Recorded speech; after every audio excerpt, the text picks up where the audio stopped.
Hello, and welcome to Mental Health Matters Podcast. I'm your host, Liz Lang, and I'm here with Dr. Mark Burton. In this podcast, we will talk about all things mental health. Thank you so much for joining us.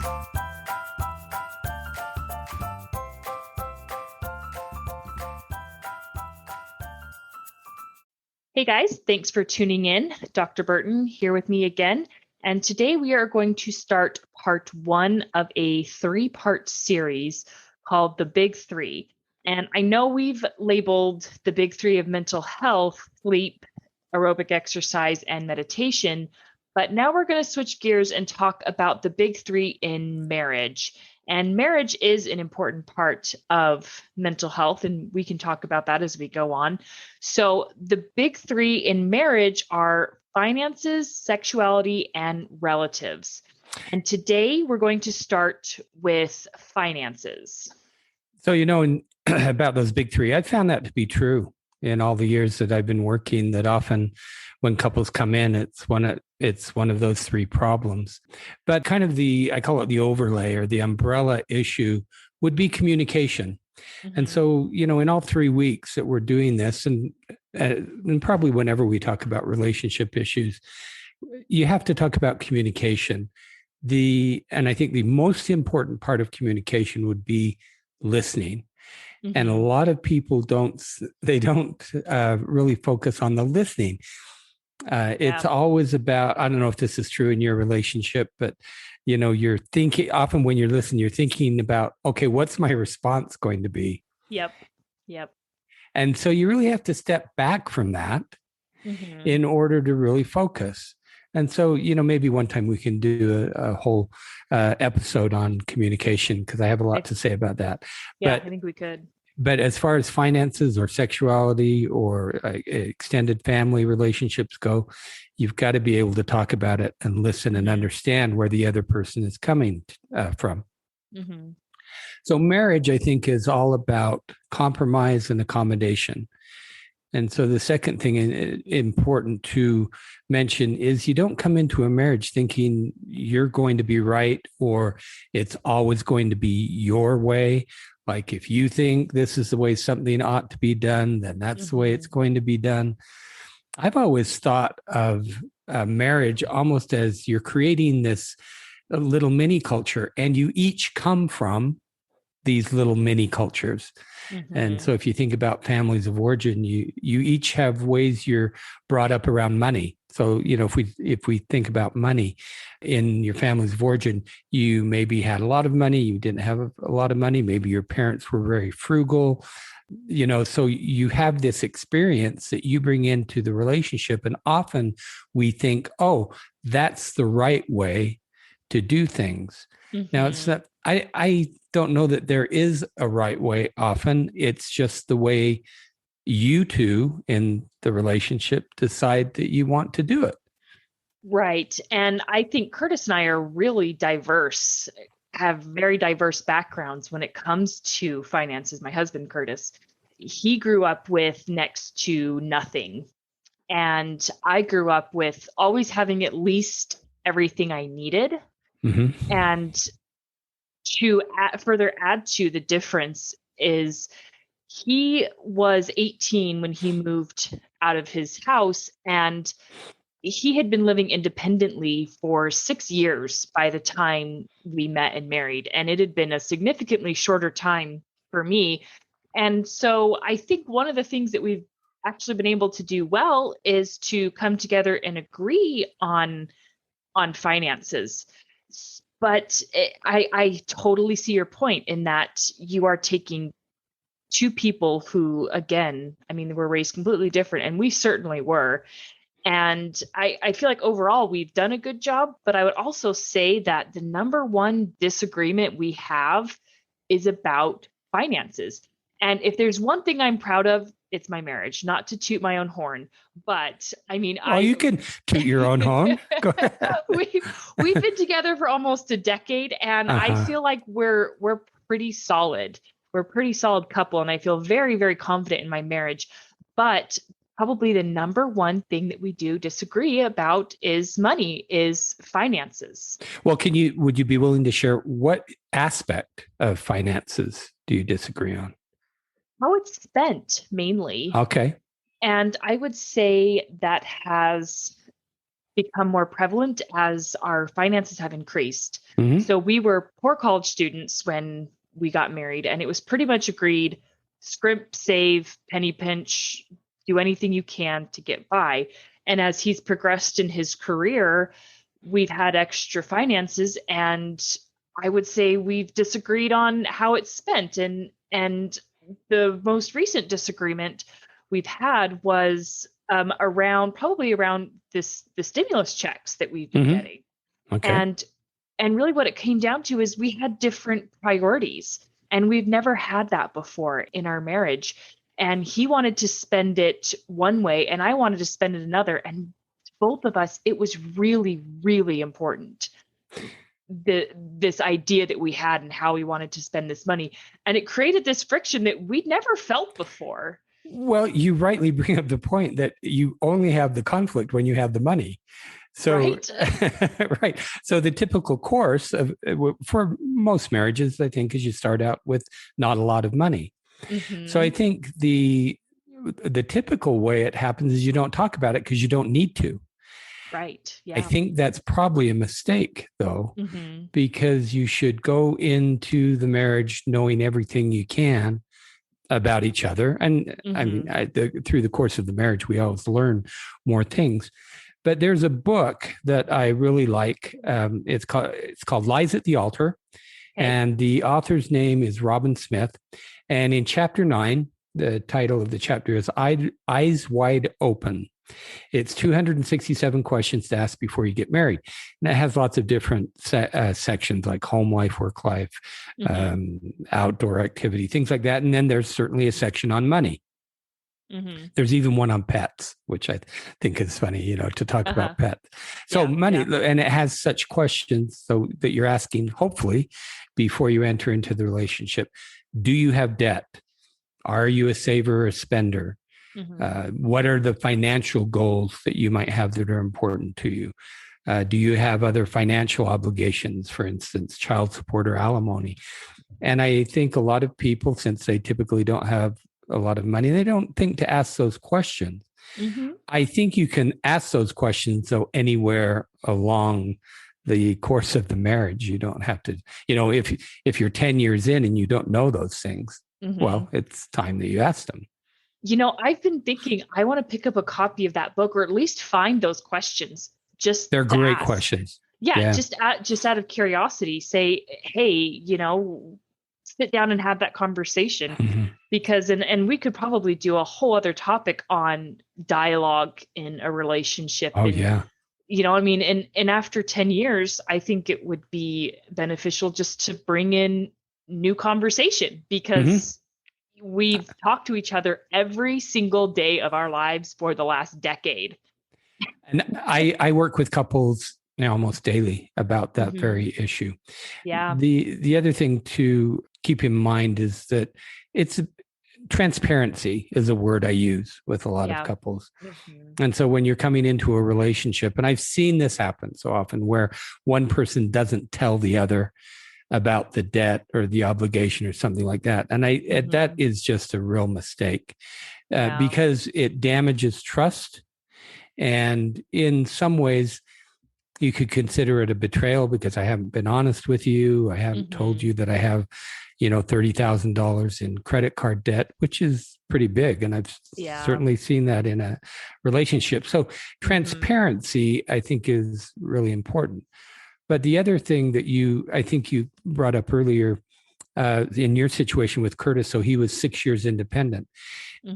And nowadays, we're seeing more couples wait a little longer till they get married. And so they're a little bit older, and often they're both established, Hmm. in their careers. And so what that means is they've been independent financially for any number of years. It's Right. really hard then, how do you make that transition into Hmm. marriage? So one of the things that a lot of couples struggle with or talk about is, do you have joint accounts or do you have separate accounts? Mm-hmm. And so I don't know, again, if there's a right or wrong. I can tell you from my experience what I think works better and the Mm-hmm. reason why I think it works better. I think it works better to have a joint account. And the reason is that in finances, just like in like raising children, with all the other sexuality, it's important to be a team. You've got to be a Yeah. team, Mm-hmm. and there has to be equality. Now, typically, if you bring two people together who've been out in the workforce, it's highly unlikely that they're both going to be earning close to the same amount. And Mm-hmm. so one of them is going to come into the marriage earning more money. Mm-hmm. That right there, if you don't join together, say in a joint account, then it can start to build resentment, Mm-hmm. especially if you're trying to. Often what couples will do, they'll say, okay, we'll split the costs down the middle, and that's typically more common, again, with couples who have waited to get married later in life. Now, again, the problem is they aren't going to have equal income. It's Right. not going to be that way, and so you risk not creating a team atmosphere. You risk creating resentment Mm-hmm. because it's typically going to be harder for one person to meet the obligations than the other. So it's Mm-hmm. unbalanced. So I certainly have seen couples where they have separate accounts Mm-hmm. and they make it work. Right. I think it just takes a little bit more focus, Mm-hmm. and you have to be really aware that you somehow have to figure out a way to be more of a team. Mm-hmm. I think the more typical way is to join together Yeah. and to have joint accounts. So I have no idea what you've experienced with that. In my marriage of 44 years, it's always been joint from day one. And, we've been that financial team and it's worked well for us.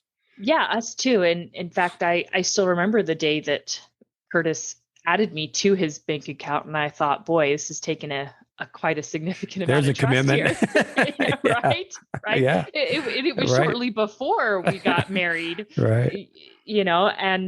and it's worked very, very well for us. Particularly, I think, in that he works full time and I'm a stay-at-home mom.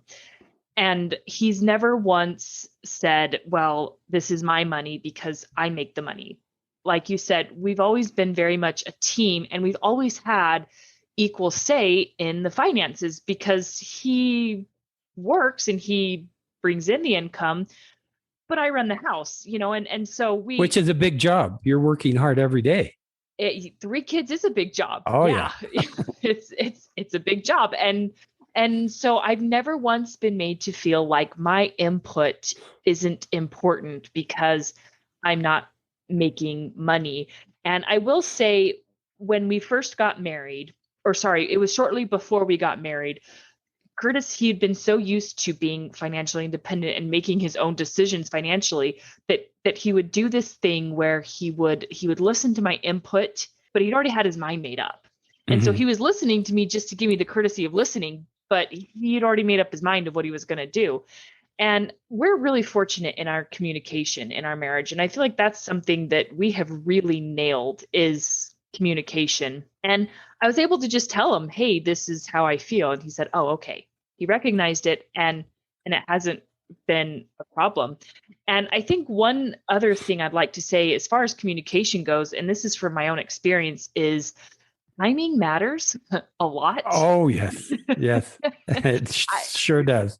and in our 10 years together, the one thing I've learned is timing is so important when you're going to communicate something big.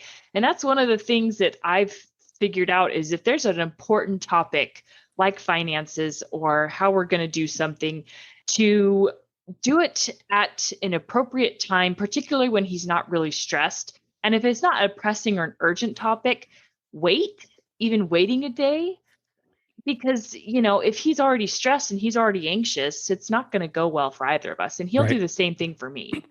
Right. And so here's an additional, I call it structure. And Mm-hmm. as far as how do you structure the conversation, I think it's really important to say, oh, Curtis, I would love to talk to you about finances. When Mm-hmm. would be a good time? And so essentially you set an appointment. So you don't just say, Okay. hey, we need to talk about finances right now. Mm-hmm. And what that does is, see, you've probably in your mind been thinking about it. You've probably been thinking about it for a few days, and you Yeah. have all these thoughts. If you then approach him and say, hey, we need to talk, I want to talk about finances, he doesn't Mm-hmm. have that same 3 days. And so by saying when would be a good time and setting an appointment in the future, you kind of equalize the playing Yeah. field, so to speak, with each of you having equal time to think about it. And Mm-hmm. you might even be able to say, specifically, I want to talk about, this type of thing. And that Mm-hmm. way he can think about it as well. So the timing issue, really important, because you never want to catch someone off guard. Yeah. Or you mentioned, being anxious or stressed, and you come home Mm-hmm. from work or you get done with the work day.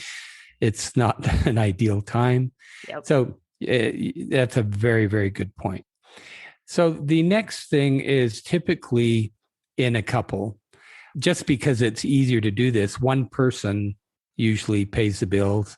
Just Mm-hmm. because if you split that up, it can be somewhat confusing. So Yeah. often one person has the task of kind of managing the money, let's call it. Mm-hmm. Mm-hmm. And I think that works well. There's this big if, and the if is if the other person always stays informed.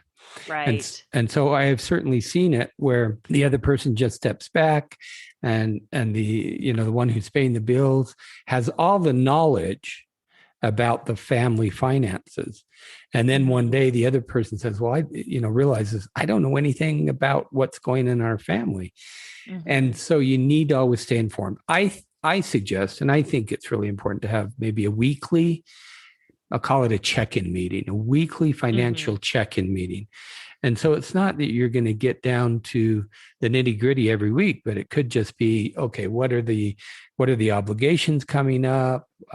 What does our savings look like? Mm-hmm. Things like that. And if you stay informed, and those types of meetings, I think you can do in 15 minutes. So it's not like Right. a big time commitment. Mm-hmm. But I really think it's important for you to each have the same information about Right. what money's coming in, where does it go. And so we go back to transparency, which I would mention all the time with my Mm-hmm. couples. The other thing that I thought about when you were talking about you and Curtis, early on, I tell couples this, that I think it takes about 5 to 10 years to figure out how to be married. Yeah. It's bringing those two mini cultures together and Mm-hmm. creating a new culture. And so it gets bumpy. Yeah. And so you mentioned a bump, and it didn't seem like a big bump. Curtis would listen to you, and then he would just do what he wanted to. That's a Mm-hmm. little bit of bump, and all you had to do was say, "Okay, that's not going to work for me. We need to figure out something else." And that's one of those things that I think most couples should expect. That Mm-hmm. sometime in that 5 to 10 year period, they're going to hit bumps, and they say, "Okay, let's not do it that way anymore." Mm-hmm. And what a lot of couples do is they tend to either personalize that or maybe catastrophize it, Mm-hmm. thinking, "Oh, we shouldn't be married," or look at already, it's only 3 months in and we've got this problem. Yeah. That's not it at all. I think that is the typical course of any marriage, is to figure out how you are married to each other. Mm-hmm. So that's an important, that's the other reason to ask those questions as well. And I forgot to mention, I did a search on the internet to like questions to ask about finances. There are Mm-hmm. so many different sites out there that give you lots of good questions. So I'm not saying you absolutely need to use that book, Lies at the Altar. It's just the one Right. I've used for years. Because it has all sorts of other questions, but you can find great questions that will, I think, lead to important conversations and Mm-hmm. dialogue, either with, you're married for a few years or you're planning on getting married. It's all about the dialogue, all about the Right. dialogue. Mm-hmm. So the other thing that I've been careful to mention this with couples, that it's hard to use the word budget anymore because people really Yeah. don't like the word. Uh-huh. They feel like it's a constraint. Well, Yeah. the word, kind of implies, okay, you've got this constraint. Mm-hmm. If you shift the words and call it a spending plan, it's a little bit easier to Yeah. work with. I think one, because it implies a spending plan implies I've got the control, or we have the control over what we're doing. I think that nowadays most couples can really benefit from having a spending plan and this is where I think you talk about goals. So the things you do so you mentioned earlier on about maybe the biggest issue might be how you spend money between you and Curtis. So if you think about all the things you can do with money, and then when you have kids, it's even more complicated because they're, quite expensive. But savings, so savings in general, college savings, or it's an education fund, say.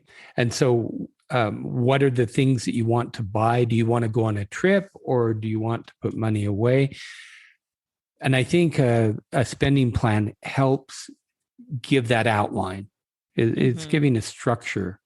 Now, it should never be, I don't think it should ever be a spending plan that is so set in stone that you can't revisit it or talk about it, to change it. You should always be able to be flexible and say, as your situation changes. Yeah. But here's another thing that I think really helps with the spending plan, because you don't want to feel constrained. And so a lot of couples have, we'll call it a discretionary fund. I think probably other couples call it something else. So every month you put a little bit of money, and the same amount of money for equality, into each person's discretionary fund. And then that person gets to spend that money how they want. And you don't have to account for it.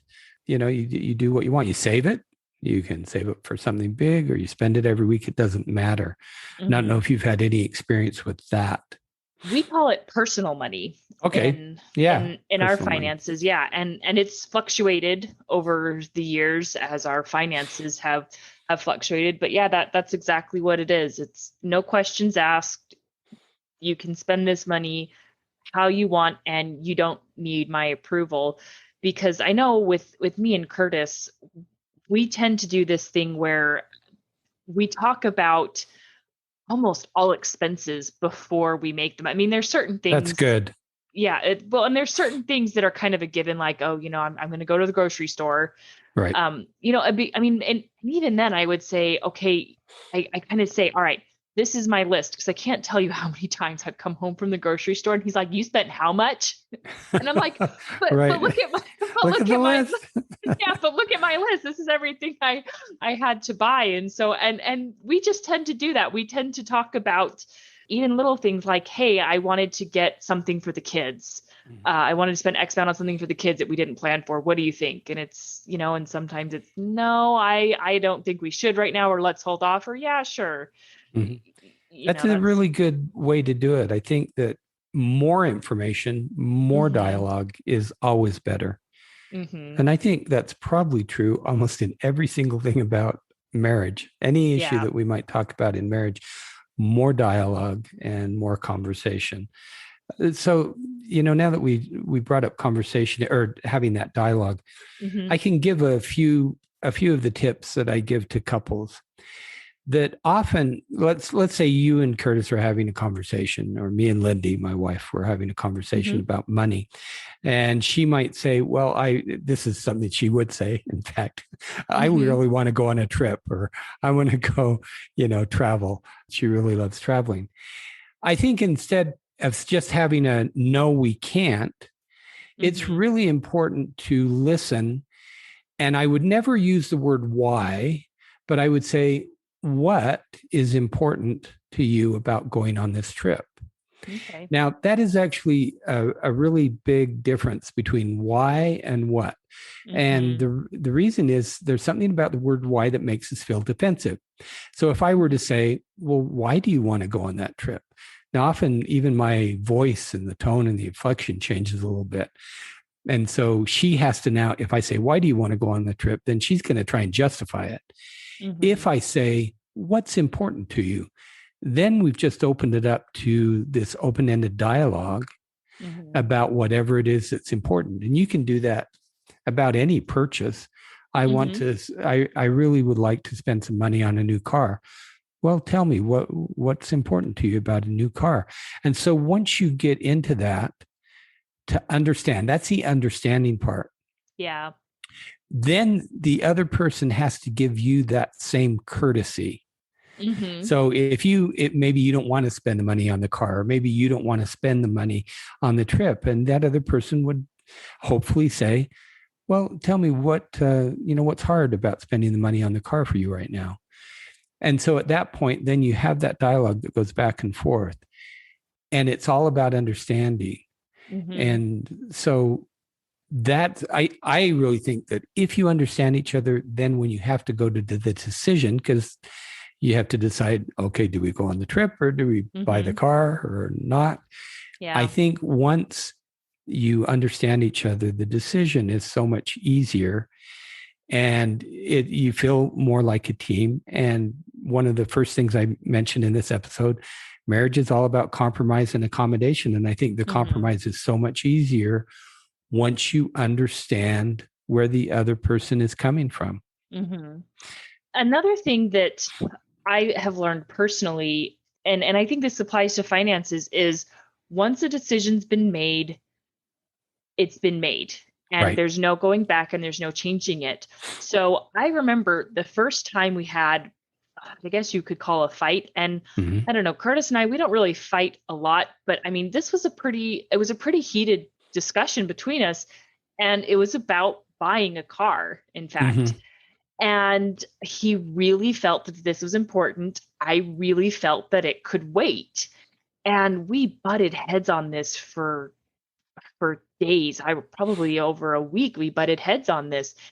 And once we got the car, we ended up buying the car. And I had a friend say to me, this is how marriages end. You cannot hold this against him. Like, you Right. have to be okay with the decision. And I thought, okay, yeah, I can totally see what you mean, because and I've been guilty of doing this before, in saying, well, we spent this money then, and throwing it back in his face. And that's really bad, and it never ends well. Well, no, it doesn't. It doesn't end well. It essentially, that's kind of like keeping score. Yeah. And John Gottman, the marriage researcher, he uses the Latin term, I think it's a legal term called quid pro quo. Hmm. And he found in his research, it just doesn't work at No. all in marriages. But cars are interesting because if you think about buying a house, usually the house purchase is so big that Yeah. you've got to be you're on typically you're on the same page. It's not like Yeah. you're going to run out and purchase a house without the other person. Cars are a little Right. bit different. So here's my disclosure that Okay. it's probably the biggest financial mistake I ever made. So Okay. we bought a car. We needed a car, and it was a great car. It's a Highlander hybrid, and we've had it Hmm. for over 10 years. And I really loved the car. I loved because it was fuel efficient, and Lindy got it. And so I thought, well, it would be great if I thought I needed one as well. So I went out and I just bought another hybrid. Oh no. It was, I can laugh about it now because it's been, 11 or 12 years since we bought it, Uh-huh. but that was a mistake. So I'm not suggesting that to anyone that And you did ever do Lindy that. know about this? No, You surprised her? no, I drove home. We had a minivan. So I drove home, not in the minivan. I drove home in this new Highlander hybrid that we've had. So we've had these two cars for a long time that we both love. So Yeah. she certainly has not held that against me. But that was a mistake. Yeah. So here's the other thing. I think I think most couples, you're going to make mistakes. Hmm. I certainly am not going to do that again, though. Yeah. Right. Lesson learned. It only takes one time. Yeah. But I think cars are a little bit more difficult because you could go and sign up and you'll have a, $350 a month payment or something, right? Hmm. Yeah. On a car. And so You it's look not at at the all this. budget. Yeah. It's And not all it's the there in same. the Yeah, budget. Yeah. that's Yeah. right. That's right. So, I was given a really good piece of advice shortly before I got married. But if we're going to spend X amount, so, and I think he said at his time of life, and he was older and he was pretty well established, he said, if we are going to spend more than $500, we have to talk about it. And I think that's a great advice for all couples, is I to agree. pick X amount. And if it's more than that, there has to be a discussion Yes. before you go through with it. I've seen a lot of couples do that, and I think it's a really good thing to have. And the amount's going to be different for every couple based on your circumstance, but it's really important, if you have that agreement, to abide by it. Never change that agreement. Yeah. I mean, well, shoot, I think when Curtis and I first got married, it was like $10. Yeah, right. But it was more than that's your situation. $10. Yeah. So, that's just where we were at. Right. And, as you look back on those times, I mean, for me, life, you don't have as much money as you want, but life in some ways is simpler when you don't. Yeah. And you don't have the conflict, because you don't have to decide, where am I going to put this money? I don't have it. Yeah. Anyway, I think it's communication. You have to be able to talk. You have to be able to listen. That's what I want to really say. It's all about listening. How well do you listen to the other person? How well do you understand where they're coming from? That only works if you're doing it for each other. It's reciprocal. Yeah. Human beings have this very deep need to be understood.